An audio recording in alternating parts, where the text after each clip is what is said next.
I was standing at the kitchen counter, staring down at the Bermuda itinerary I'd spent weeks putting together, and I couldn't shake the feeling I was planning a trip for people who didn't even like me. My name's Cole. I'm 38 years old, live outside Charlotte, and I work from home as a software consultant. I make good money. I keep to myself, and I don't ask for much. But somehow I ended up paying for my wife's whole damn family to go on vacation. Lillian's family came off real sweet at first. Southern charm, big smiles, lots of darling, and bless your heart. You'd think you were walking into a country song. Her mom Vivian was loud but friendly, always carrying a tray of something. And her cousin Ezra was the funny one, until you realized half his jokes were about not working. I used to laugh along, thought it was just family humor. That was 5 years ago. Now I bankroll the whole circus. Rent, groceries, car repairs, all of it. Vivian moved in after her third, temporary, stay turned into a permanent one. Ezra's car broke down last spring and never moved again. And every time I suggested boundaries, I got the same line from Lillian. They're family, Cole. They just need a little help. Help turned into handouts. Handouts turned into expectations. When I agreed to book this Bermuda trip, I thought maybe it'd buy me some peace. I reserved a beachfront villa with a private chef. Lillian begged for the catamaran tour, done. Vivian said she'd always wanted to snorkel, added it. Ezra wanted deep-sea fishing, sure. I put it all on my card without blinking. Then things started feeling off. One night, I overheard Vivian on the phone with her sister, laughing. Oh, Cole? He's just the bank account. The next morning, Lillian texted me while I was in a client call. Hey, hope it's cool. I invited my aunt and her boyfriend to Bermuda. Just 2 more. No question mark, no apology. Then Ezra stood in my living room, cracking a beer I paid for, and said, Man, I don't know what you do, but keep doing it. I'd retire too if I had a Cole in my life. That stung. Quick note, before we get into it, tell us which country you're watching from. I tried talking to Lillian about it once. She brushed it off. Ezra's just messing around. He's harmless. But I started noticing how she stopped thanking me. How she'd roll her eyes when I asked about the budget. How she laughed harder at Ezra's jokes when they were about me. Last week, I walked past the den and heard Vivian say, He's not really one of us. He just pays for it. Lillian didn't correct her. She didn't say a word. Now here I am, alone at the counter, looking at this stupid itinerary I built for people who treat me like a wallet with legs. And for the first time, I couldn't ignore it. Something's wrong. I'm not part of this family. I'm just the guy footing the bill. I closed the laptop and pushed it away. I slid the laptop shut and didn't even bother turning off the lights. Lillian called out from the other room. Dinner's at 7. Don't forget, like nothing was wrong. I drove to Vivian's house with my jaw clenched the whole way. I wasn't looking forward to another loud night of overcooked chicken and Ezra doing his dumb stand-up routine in the middle of the living room, but skipping would have caused more trouble than it was worth. I pulled into the driveway behind Vivian's new SUV, the one I made the down payment on, and got out. The porch light was on, but the house was quiet. Not silent, just off. Inside, the usual mess was still there. Mismatched shoes by the door, a pile of mail on the table, faint smell of garlic and wine in the air. But the energy was different. Ezra wasn't parked on the couch. No football game blaring from the TV. Lillian stood near the kitchen island, arms crossed, not looking up. Vivian was pouring wine like she was hosting a damn gala. Cole, she said, chipper as ever. Glad you made it, sweetheart. I glanced at Lillian. She gave a tight smile, still not meeting my eyes.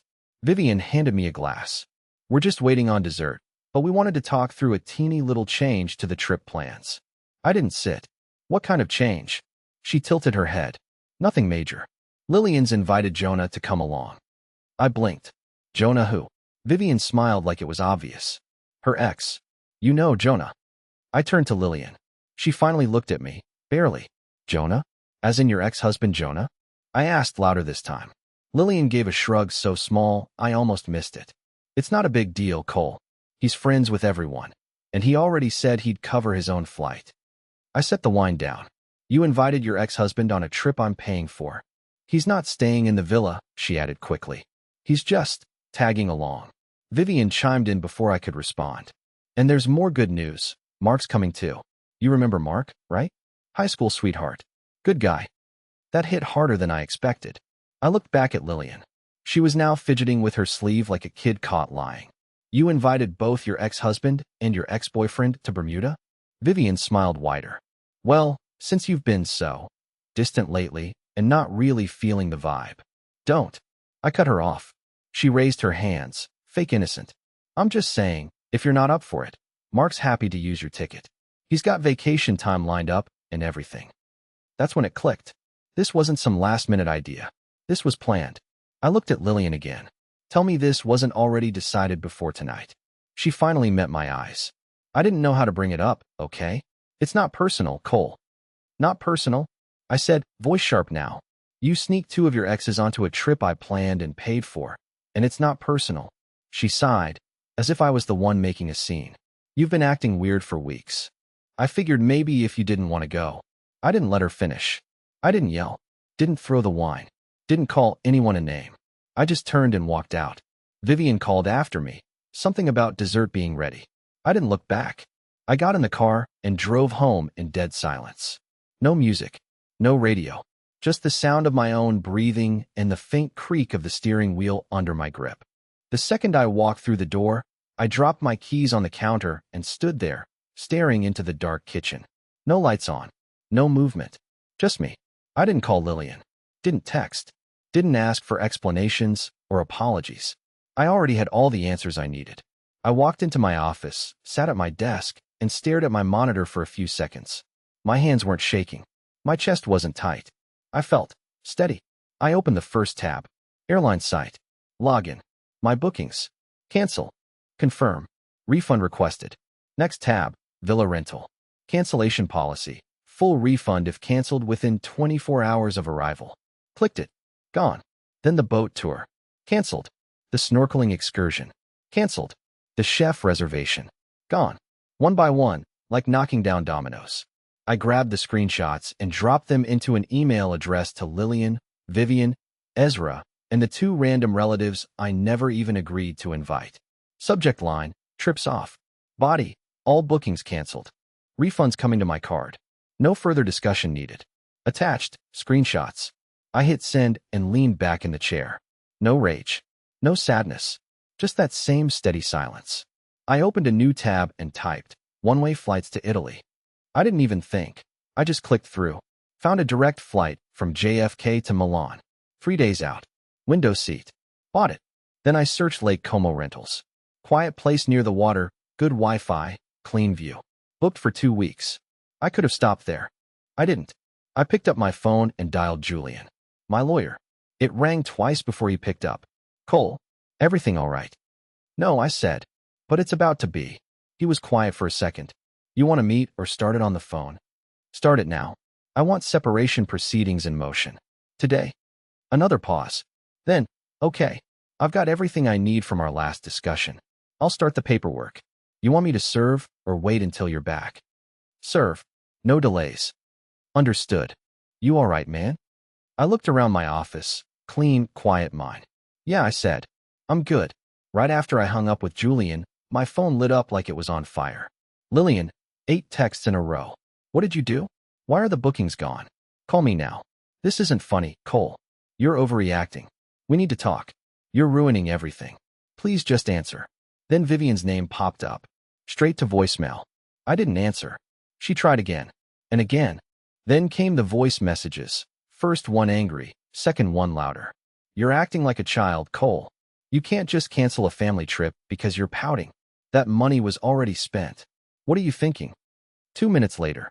You better fix this before people start talking. Do you even know how this makes us look?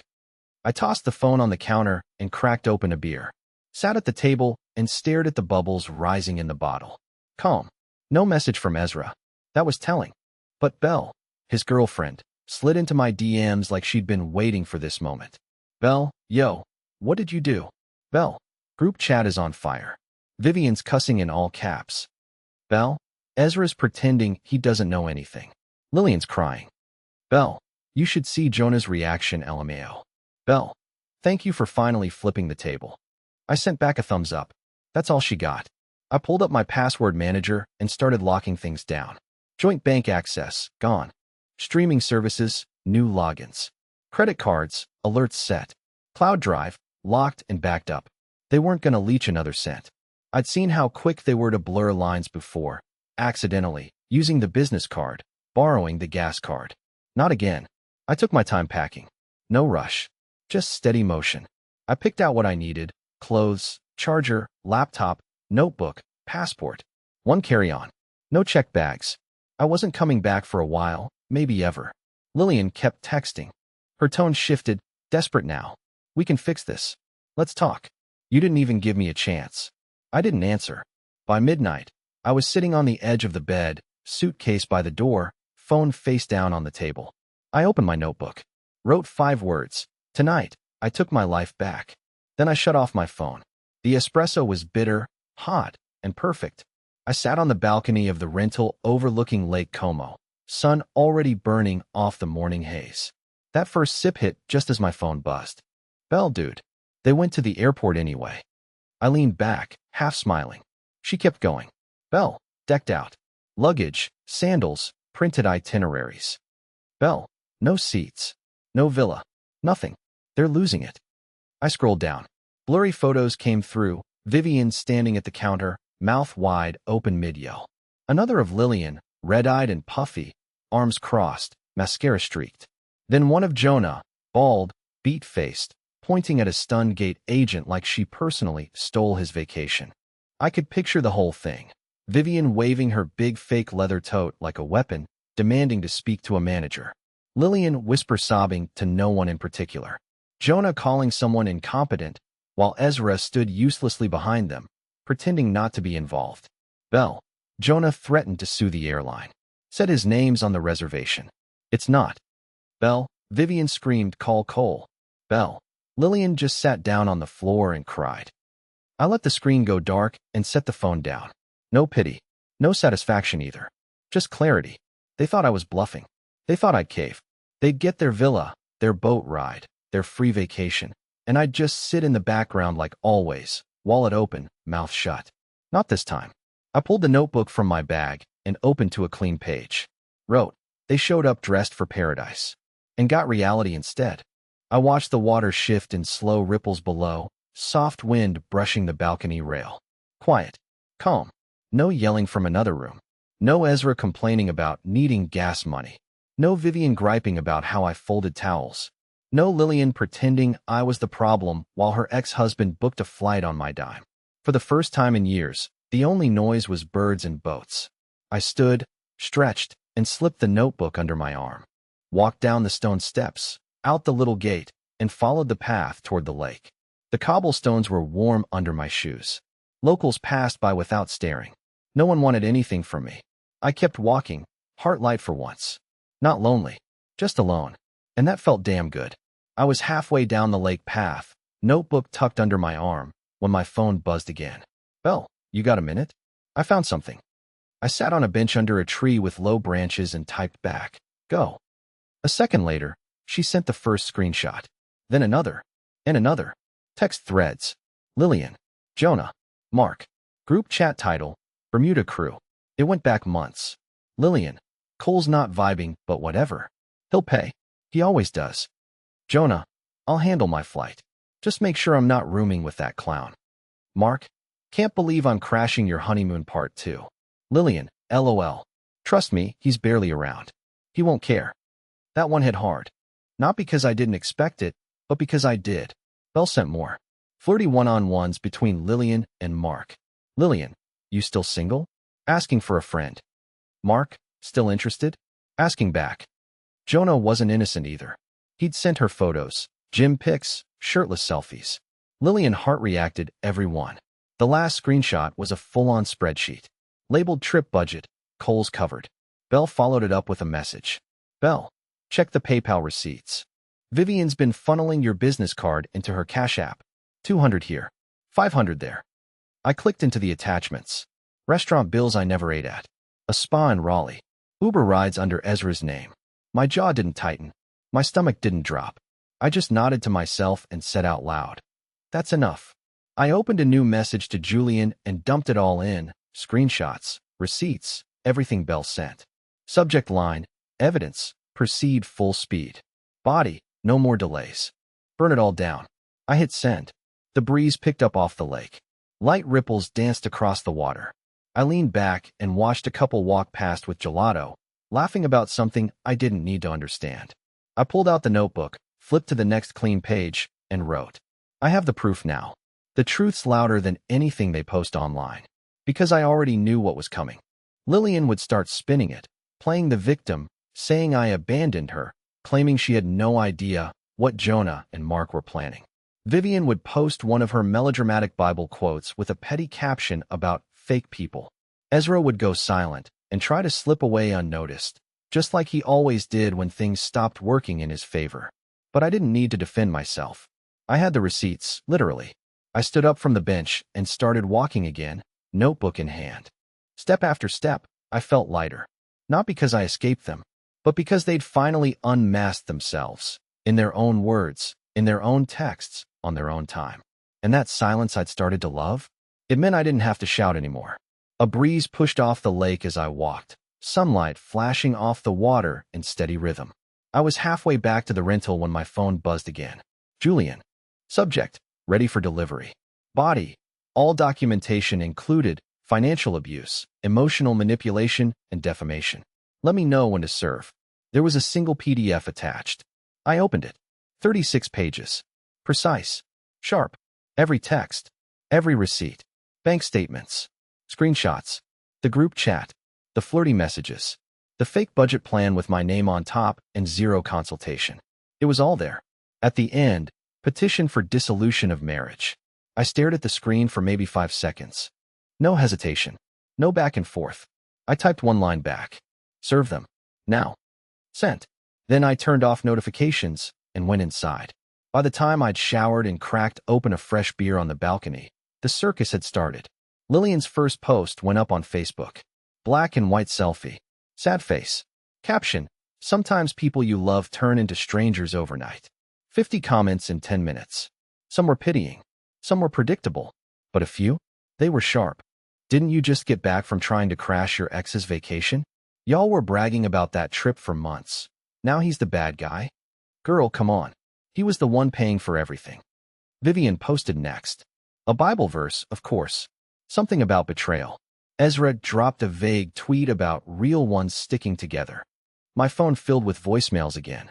Vivian's voice was pure venom now. You humiliated this family. We took you in. Treated you like one of us. And this is how you repay us? You'll regret this, Cole.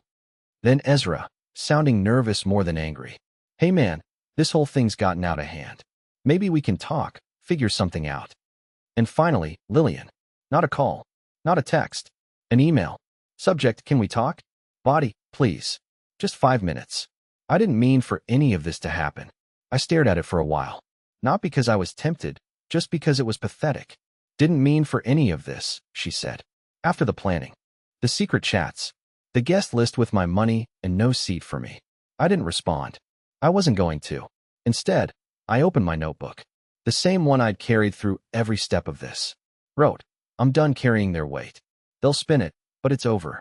Because it was. I didn't need an apology. I didn't want revenge. I didn't even care what they told people. Let them throw tantrums online. Let them play sad. Let them rewrite the story. I wasn't in it anymore. I closed the notebook, took another sip of beer, and watched the sun dip lower behind the hills. Quiet. Whole. Unbothered. I was waist deep in Lake Como when Belle messaged again. Belle, thought you'd enjoy this one. Ezra just got slapped with a cease and desist. I waded out of the water, towel slung over my shoulder, sun on my back, not in any rush. Belle, he's been trying to clear his name online. Julian's firm shut that down fast. Belle, Jonah too. Dude got arrested last night for wire fraud. Whole separate mess. That one made me laugh. Not out loud. Just a quiet exhale through my nose. I tossed the towel on a rock and sat down with my feet in the water, scrolling. Belle, Vivian's still posting every hour. Now she's saying you manipulated everyone and stole the trip out from under them. Belle, she tried to tag you in a post. I reported it. You're welcome. I didn't respond. Just powered the phone off and tossed it in my bag. They could scream into the void all they wanted. I wasn't answering. I spent that afternoon hiking the green trails behind the village, following paths that curved past olive groves and stone walls older than anything back home. I didn't check my phone once. The next morning, I sat on a sun-drenched patio in town with a cappuccino, sketchpad open, practicing Italian with an older man who corrected every word with a smile and no apology. Dare, he said. It means to say?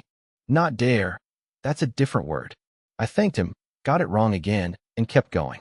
Later that week, I met Isadora. She was a local painter, mid-30s, soft-spoken, sharp eyes. We met at a cafe when I accidentally took her seat and offered to buy her coffee to make up for it. She said yes. We ended up talking for 3 hours. She never asked what I did or where I was from. She just listened, asked what colors made me feel calm, asked if I liked silence. That was new. We started walking together in the evenings. No pressure, no digging, just space. Meanwhile, the group back home kept sinking. Belle kept me in the loop whether I asked or not. Belle, Vivian's ranting at everyone. Lost 2 friends already. Belle, Ezra's posting those sad boy memes about betrayal. Belle, Lillian's been real quiet. Too quiet. I didn't care what they posted or who believed them. I didn't need to defend myself.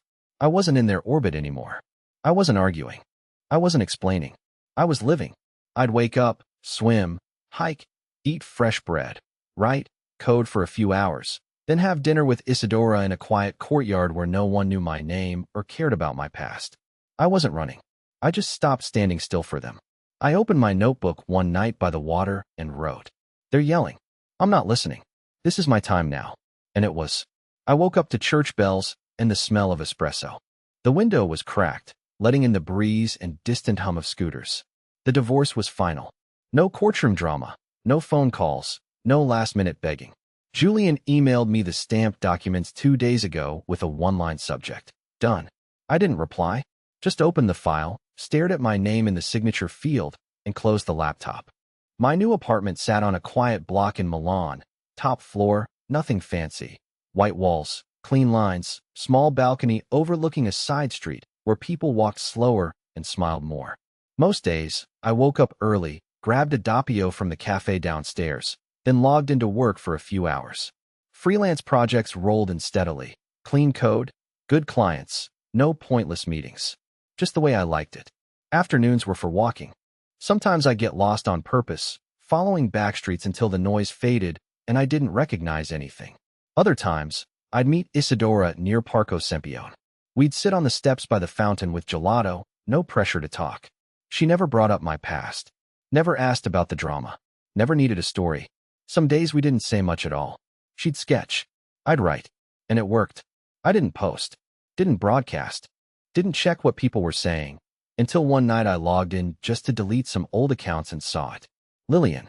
Black and white photo again, this time with some mountain in the background. Caption. Sometimes the hardest part is learning how to start over. No mention of me. No details. Just vague enough to fish for sympathy. Belle texted 5 minutes later. Belle, still trying to play the victim, I see. Belle, family's a mess. Jonah disappeared. Seriously. Gone. Belle, Mark's out of the picture. Vivian's broke, sold her car. Ezra's couch hopping. Belle, Lillian's living back with her dad. I just stared at the screen. Let it sit. Then locked the phone and left the apartment. Notebook under my arm, I walked the evening streets. Shops were closing, shutters rolling down, lights flipping off one by one. The stone sidewalks were still warm under my shoes, and the smell of bread drifted from a bakery down the block. Everything felt steady. No yelling. No guilt. No pressure to explain myself or carry anyone else's life. I found a bench off the main street, sat down, opened the notebook, and wrote. I didn't fight. I just left. That was enough. And it was. The envelope was cream-colored, thick paper, no return address. Just my name, written in a careful, almost shaky hand. I knew it was from her the second I saw it. I opened it at the kitchen table, coffee cooling beside me, sun breaking through the window in slow stripes across the wood. It was handwritten. For pages. No dramatic opener, no excuses. Lillian said she was sorry, that she'd messed it all up, that she knew what she did wasn't fair, the planning behind my back, the things she let Vivian say, the silence when I asked for honesty. She admitted she stayed quiet because it was easier, because I never pushed back, because she thought I'd always be there. She wrote that she missed the life we built, that she regretted what it turned into, that maybe I wasn't perfect, but I never deserved what they did to me. The last line said, "I don't expect anything from you. I just needed you to know." I read it once, folded it back up, and slid it under the mug. No anger. No heat in my chest. Just stillness. I didn't hate her, but I wasn't going back. I rinsed my cup, grabbed my coat, and stepped into the street. The city moved slow that morning. Quiet foot traffic, soft voices, church bells ringing somewhere close. I walked to the cathedral where Isadora was waiting with a small table already claimed, sunlight hitting her face just right. She smiled, lifted her espresso, and asked if I wanted to split a pastry. I nodded and sat down across from her. No tension, no wait. We talked about nothing important. Laughed, ate slowly, watched the pigeons scatter near the fountain when a kid ran through yelling in Italian. I leaned back in my chair, notebook still in my bag, and thought about the letter. Not the words, just the fact that it had come, and how I didn't need to reply. I bought the tickets. I canceled them. I walked away. Now I'm free. Not loud about it. Just living.